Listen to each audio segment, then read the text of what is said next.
వాళ్ళిద్దరూ ఐఏఎస్ అధికారులు. ఒకరు మహబూబాబాద్ జిల్లా కలెక్టర్ ప్రతిమీన, మరొకరు వరంగల్ అర్బన్ జిల్లా కలెక్టర్ అమ్రాపాలి. ఇద్దరూ కలిసి అడవిబాట పట్టారు.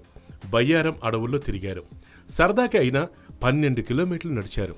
అడవిలోని చెరువులు, కుంటల్ని పరిశీలించారు.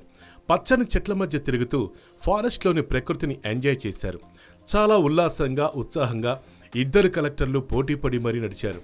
అటవీ సంపద గురించి ఫారెస్ట్ అధికారులను అడిగి తెలుసుకున్నారు. అలుగు పోస్టులు ఉన్న పెద్ద చెరువును పరిశీలించారు. ఆ తర్వాత పెద్ద గుట్ట వద్దకెళ్లారు. దీన్ని పర్యాటక ప్రాంతంగా మార్చేందుకున్న అవకాశాలను వారు పరిశీలించారు. వారి వెంట ఇద్దరు అధికారులు, రక్షణగా గన్మెన్లు కూడా ఉన్నారు. ఆకాశమంతా మేఘావృతమై చిరుజల్లులు పడుతూ ఉండడంతో మరింత ఆహ్లాదంగా ఉంది బయ్యారం అటవీ ప్రాంతం. ఎటు చూసినా పచ్చని చెట్లు కనువిందు చేస్తున్నాయి.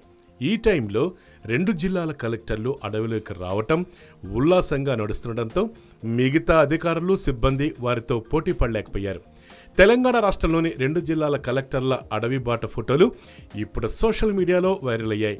నెటిజన్లు ఇద్దరు మహిళా కలెక్టర్లను తెగ మెచ్చేసుకుంటున్నారు. శభాష్ అంటూ కాంప్లిమెంట్స్ ఇస్తున్నారు. ఈ మధ్య కాలంలో ఇలా ధైర్యంగా అడవిలోకి వెళ్లిన ప్రభుత్వ అధికారులు వీరిద్దరే అంటూ వారిద్దరికీ నెటిజన్లు నీరాజనలు పలుకుతున్నారు. ఏది ఏమైనా వీరు దాదాపు 12 కిలోమీటర్ల పైన అడవుల్లో నడవటం చాలా గ్రేట్ అంటూ ప్రజలు నీరాజనాలు పడుతున్నారు.